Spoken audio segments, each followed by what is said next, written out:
Olá, meus amigos, olá, meus irmãos, olá, filho do reino. Meu nome é Charles Araújo. Nós estamos estudando sobre os segredos do reinado de Davi. Os segredos que fizeram de Davi o rei mais poderoso, mais rico da sua época. Nós estamos estudando os segredos e agora nós vamos estar nos aprofundando a questão das motivações, das razões que Deus fez isso com Davi e aonde você entra a tua parte ou a tua participação nesse mesmo projeto.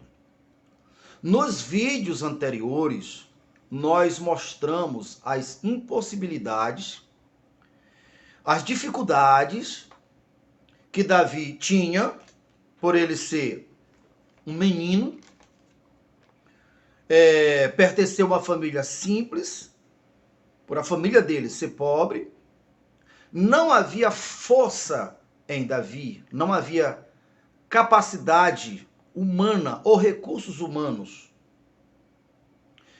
que fosse capaz de fazer Davi superar todas as adversidades, todos os desafios que Davi venceu, desde o dia em que ele começou a ouvir ao Senhor, que foi ungido, até o dia em que ele se tornou rei. Ele enfrentou Golias, que representa desafios maior do que o que suas forças permitiam, para que nós entendamos que nós vamos encontrar também muitos Golias em nossas vidas. Enfrentou o rei Saul, que representa o sistema, a máquina, o poder do mundo, o mundo que está no maligno. Guarda bem essa frase, o mundo está no maligno, você vai entender o porquê de tudo isso. Então, ele venceu, ele superou todas as adversidades e em todos os momentos da trajetória de Davi, ele fazia questão de mostrar que não era a força dele. Dentre as ocasiões, o mais ferrenho inimigo dele, que no caso Saul, se encontrou dormindo e a sua lança, a sua arma, ao seu lado, era só ele pegar e ele executar ou eliminar o problema com a sua mão. Mas como ele tinha um espírito correto, um espírito nobre, e ele sabia que o Senhor não aprovava, ele não fez para que futuramente nós pudéssemos pontuar, os que são chamados para o reino pudessem pontuar para entender os valores e a conduta daqueles que são chamados e daqueles que alcançarão, porque muitos chamados, poucos são escolhidos. E os critérios não é Deus que decide, não, escolhido é porque tem a ver com a seleção dos que vão herdar o reino. Reino que em toda a Bíblia mostra que será neste mundo um reino poderoso, um reino aonde você, quem herdará, não saberá o que é pobreza, não saberá o que é injustiça, dores, um reino perfeito. E não vai pensar que a palavra de Deus está falando, sabe, de nós estarmos como asinha, como anjo voando. Não, estamos tratando do mundo dos físicos, aonde o próprio Deus se humanizou, se tornando fisicamente. Esse mundo, segundo a palavra de Deus, Salmo 115, verso 15, o céu pertence ao Senhor, mas a terra ele entregou aos filhos dos homens. O reino do qual a palavra de Deus fala, se trata de um reino físico, de um reino que irá acontecer aqui neste mundo, aonde a sua capital mundial será em Jerusalém. E esse reino está para acontecer. Mas suponhamos que demorasse ainda 50 anos e você durasse apenas 10. Não, independe. Se você, ao passar para o outro lado, passar como espírito do reino, você estará incluído dentre aqueles que quando ele vier em uma nuvem, como está escrito na palavra de Deus, e dizer, suba cá, você será ressuscitado com os corpos glorificados. E os que estarão vivos com esse mesmo Espírito, com o selo da promessa, com o selo do reino, com o Espírito do reino, terão seus corpos glorificados. Então, ainda que demore 50 anos, mas o convite está sendo lançado, chegar até você agora. Porque a palavra de Deus é muito claro ainda, fazendo uma comparação, fazendo uma ponte do símbolo. Na verdade, Davi foi uma realidade, mas a Bíblia fala que ele foi colocado como modelo, como testemunho, lá em Isaías 55, para testemunho para as nações. Então, o reinado dele foi literal, todos os propósitos do ministério, do reinado dele, que estava para ser deixado como legado. Então ele foi um rei literal, e ele foi colocado como o modelo. Ele foi, biblicamente, humanamente falando, ele foi, Jesus foi filho dele, na genealogia, na linhagem. E no tocante a nós, a Bíblia fala que nós também fomos chamados para ser reis e sacerdotes. Uma das últimas palavras que o Senhor Jesus falou, lá em Apocalipse, João, disse: eu tenho a chave que pertenceu ao rei Davi. Agora essa chave é minha. Com essa chave eu fecho, como Davi fechou, e ninguém abriu. Eu abro, como Davi abriu, e ninguém fecha. Ou seja, governo, domínio, autoridade. Traduzida essa palavra, eu tenho a chave, ou seja, é o mesmo propósito, o mesmo caminho, a mesma finalidade que Davi foi rei, agora foi a mesma que fez eu vencer, e eu estou dando para vocês. O convite se estendeu até nós. Pedro, eu te darei a chave do reino do céu, que ligar na terra, ligado no céu, que desligar na terra, desligado no céu. Primeiro Pedro ouviu do céu. Primeiro Pedro foi selado do céu. Quando Jesus questionou: quem é que dizem por aí que eu sou? Quem é o Filho de Deus?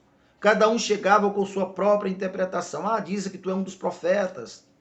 A outro diz que tu é Elias. E dentre eles Pedro disse: tu és o Cristo, o Filho de Deus. Diante de Pedro ter acesso a essa realidade, a essa verdade divina, que é o que a palavra chama de chave também, ou de porta, Jesus disse: Pedro, sobre essa pedra eu edificarei a minha igreja, e as portas do inferno não prevalecem contra ela. Eu te darei a chave, que tu ligar é ligado, que tu desligar é desligado. Então primeiro ele recebeu. E quando você é convidado para o reino, você saberá, porque você tem acesso às verdades divinas, não à interpretação pessoal, individual. Não, a verdade divina.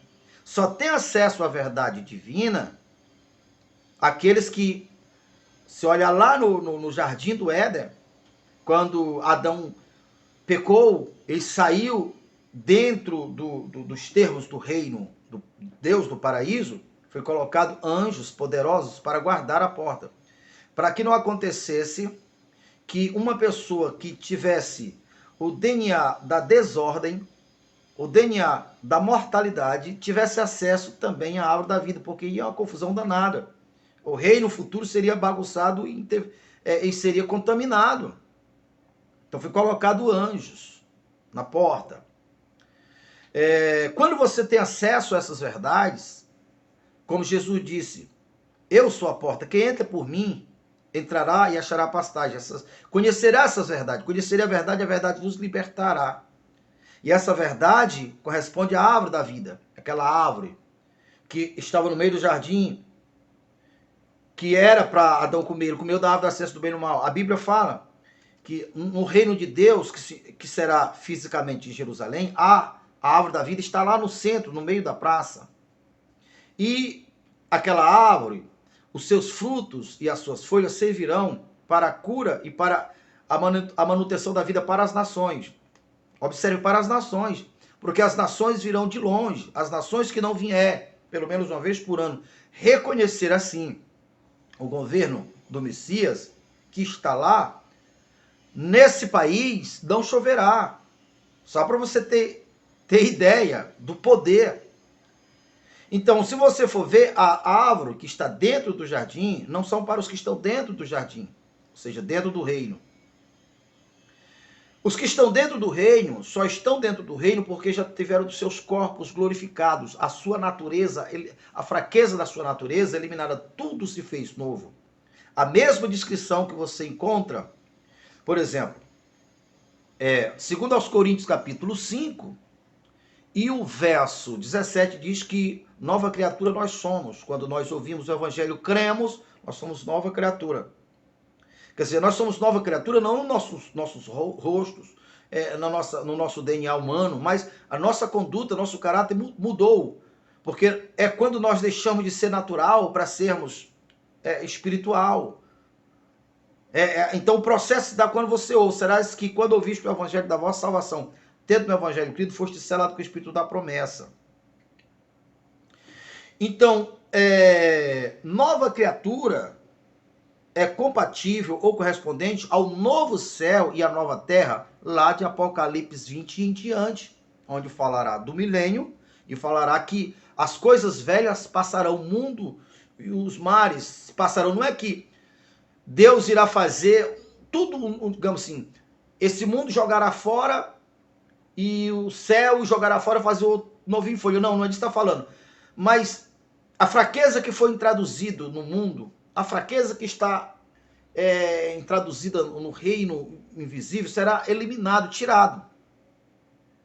E agora, esses novas criaturas correspondente ao novo reino, e lá dentro do reino, que tem a árvore da vida, não são para eles, são para os que estão de fora, porque vai ter pessoas, toda a Bíblia mostra, pessoas que terão seus corpos naturais, pessoas que não foram condenadas, mas terão seus corpos naturais.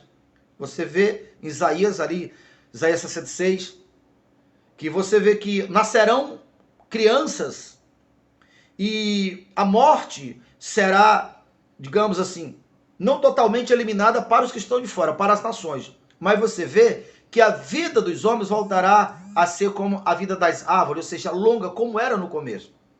Uma criança, uma pessoa morrer de 100 anos é considerado criança. Então, dentro do reino, segundo a Bíblia, ali dentro da cidade velha de Jerusalém, que é onde vai ser o quartel-general do reino dos céus, onde Jesus fisicamente vai estar lá reinando, lá não precisa de sol. Para você ver a intensidade da luz. E a Bíblia apresenta Jesus como a luz que foi traduzida em um mundo escuro, de treva. A gente sabe que Jesus, nesse ponto, a figura, ele trouxe a oportunidade para todos, o evangelho. E ele curou, ele libertou dentre as pessoas que ele curou. Ele encontrou um cego de nascença, ali em João 9, e ele deu visão para o jovem. E foi naquela ocasião que disse: olha, enquanto eu estou no mundo, eu sou a luz do mundo. Depois de mim, vocês são a luz do mundo. E a luz do mundo, da qual Jesus se referiu, que somos nós, não foi colocado para colocar debaixo da mesa, porque luz não tem utilidade debaixo de uma mesa. Luz tem a utilidade no lugar alto para que todos vejam o certo do errado e vejam o caminho. Eu sou o caminho, a verdade e a vida. Então, nós estamos aprendendo e entendendo, compreendendo, e agora estamos nos aprofundando, na pessoa de Davi. Você vê em Crônicas 29, aonde Davi, ele pegou muito ouro, muita prata, muito ferro e tudo que ele tinha, e ele deu ao Senhor. E ao dar aquilo ao Senhor, foi lá que ele disse: Senhor, eu de todas as minhas forças, todo o meu coração, com toda a minha intensidade, estou dando a ti. Então esse vínculo, esse reconhecimento,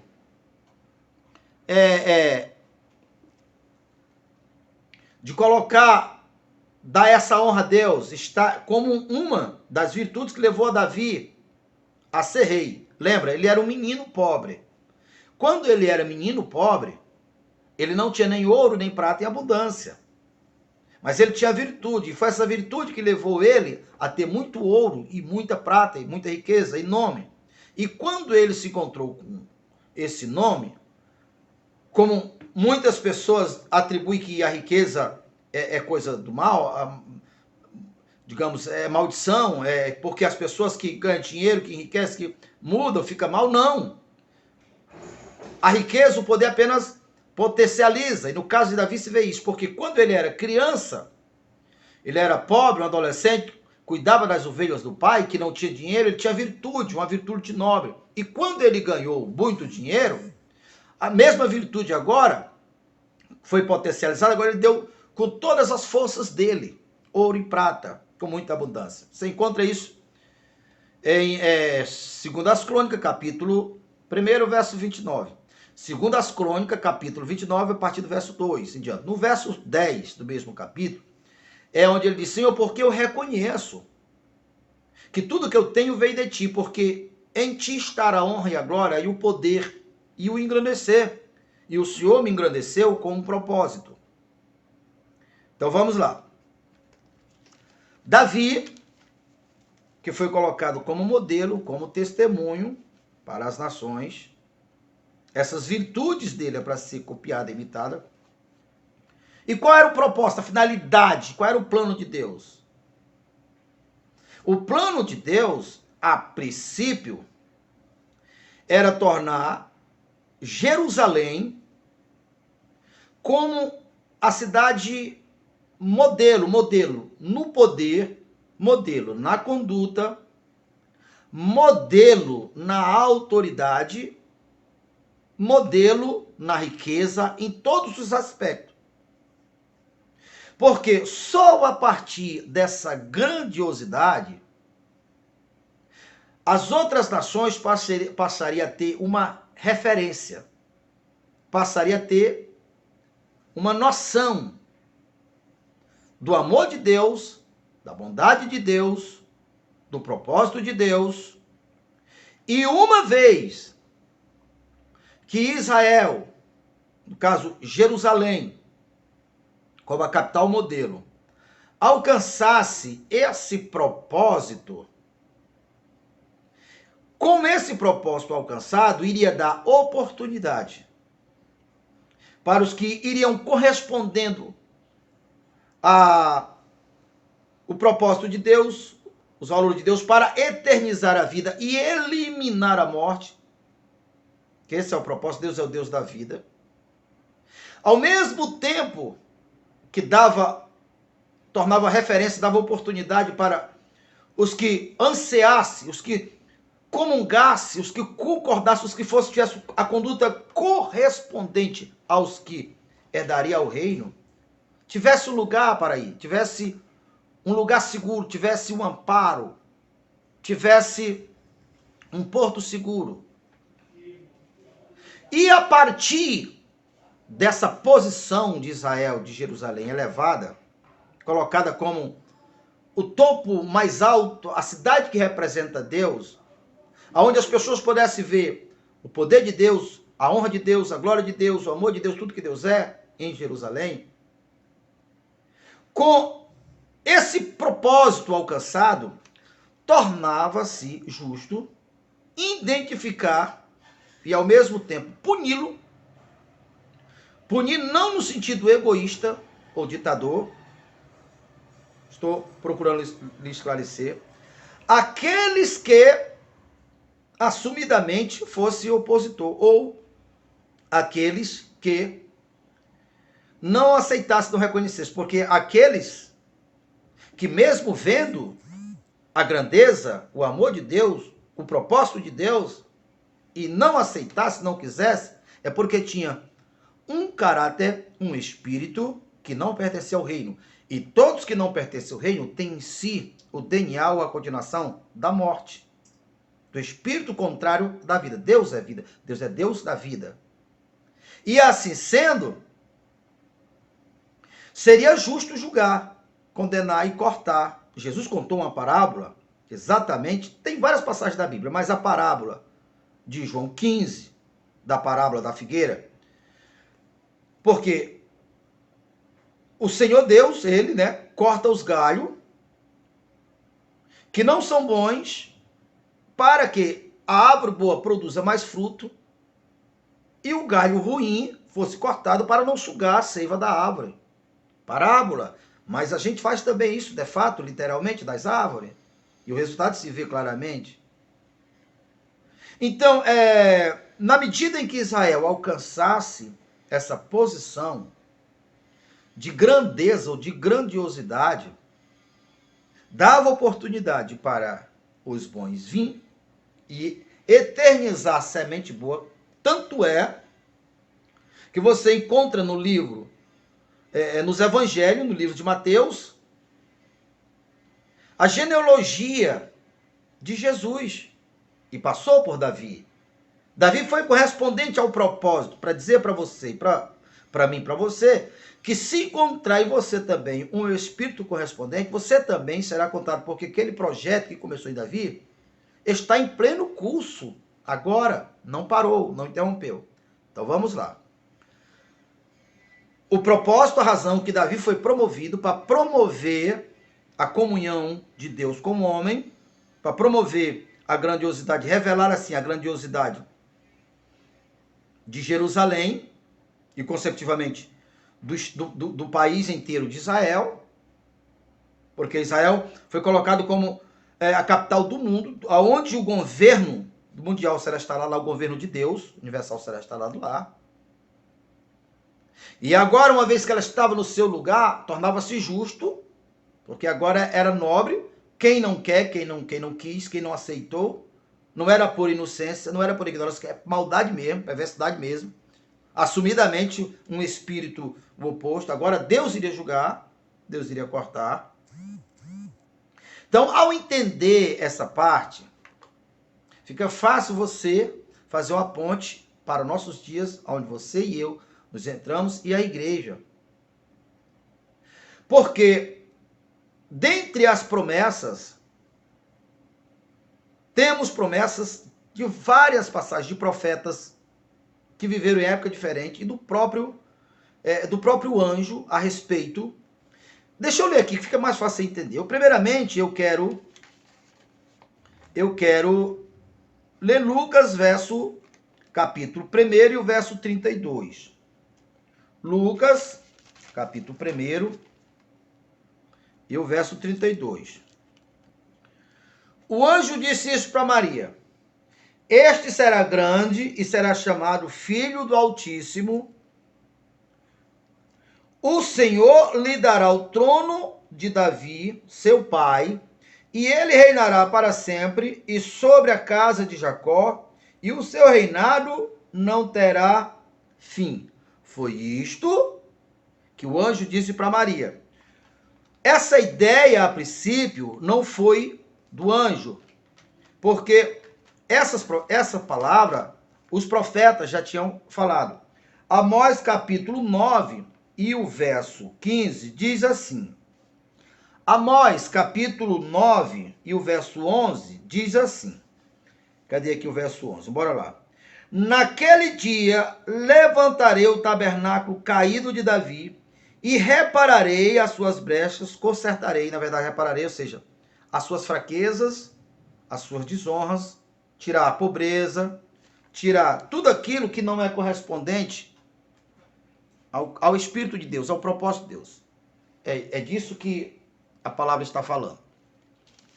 Então, em Amós, continua assim. E restaurá-lo-ei como foram nos dias da antiguidade. Aqui está se referindo ao tempo de Davi. Para que possua o restante das nações, e todas as nações que são chamadas pelo meu nome, diz o Senhor, foi o Senhor que fez todas essas coisas. Por isso que Davi é colocado como modelo. Eis que vem dia, diz o Senhor, em que levantarei e torná-lo-ei. Bom, está aqui. Então, assim como foi Deus, que foi a razão da força, a capacidade de Davi, assim Deus fará, assim a profecia que ele, Deus, faria com quem? Com Israel, a princípio. Você sabe que Israel sempre foi perseguida, sempre teve inimigos, sempre vieram destruídos, até a ponto de tirar do mapa. Mas, não muito tempo atrás, mas em aos 40, aos 50 anos atrás, aos 70 anos atrás, aconteceu que Israel voltou a ser nação. E foi uma das profecias que o próprio Jesus disse a respeito de Israel. Quando vê a figueira florescer, que é Israel, pode ficar firme porque o fim está próximo. Assim, quando você vê um pé de árvore dá flores, logo em seguida vem um fruto. Então, o profeta Amós falou sobre isso. Só que Israel é o tipo, a nação literária correspondente do que acontecerá também no mundo invisível, no mundo do espírito, que é a igreja.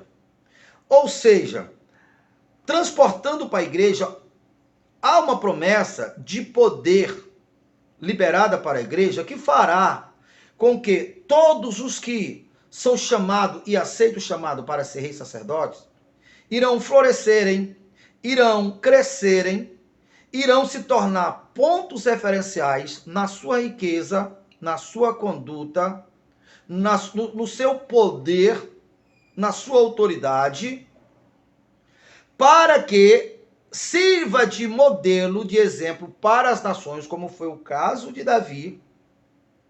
E é a partir desse poder manifesto que se torna justo o reino dos céus julgar as nações, os inimigos. Vamos lá, às vezes você está entendendo. Enquanto Israel não alcançasse o seu ponto declarado de ser grande, isso aconteceu no reinado de Davi, foram 40 anos de paz, nenhuma nação teria a ousadia de enfrentar Davi, de enfrentar o seu exército. Israel, houve paz, houve riqueza em abundância. Os bons tinham para onde recorrer, porque Davi era um rei justo. E os inimigos ficaram calados, porque não tinha como. Assim também, o Senhor Deus dá o seu poder, a sua honra. Inclusive, você encontra literalmente ali em João 17, na oração do Senhor Jesus, a partir do verso 20 em diante. Pai, eu dei a ele a glória que tu me deste, o poder que tu me deste, Pai, que me fez rei, eu dei a eles para que o mundo veja, para que o mundo creia. Porque a grandeza de Deus só será manifesto em nós, humanamente falando, porque é o veículo do qual o poder é expresso. Foi por isso que Jesus disse, nele eu me santificarei, ou seja, é a partir deles que se vê o meu poder, a minha glória, o que não se vê no mundo invisível. Ninguém vai lá no reino invisível, porque o reino invisível não se vê com olhos naturais, não se toca. Mas uma vez que alguém crê, como Jesus disse na oração, o poder de Deus será manifesto. Pai, eu dei a eles a minha glória, para que você cresça e alcance a plenitude do poder, da honra, da santidade, do modelo a ser seguido, modelo na tua conduta. E uma vez que isso acontece, torna-se justo o céu começar como a parábola do galho que não dá fruto, eliminar os que irão dificultarem, os que são contra.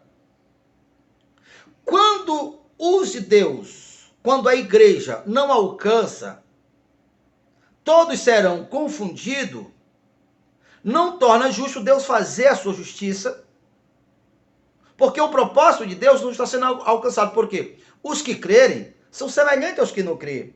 Os que são de Deus são semelhantes. Então, não torna-se justo o céu agir. Por quê? Porque as pessoas não aceitaram, não porque elas são do mal, mas porque elas estavam em dúvida.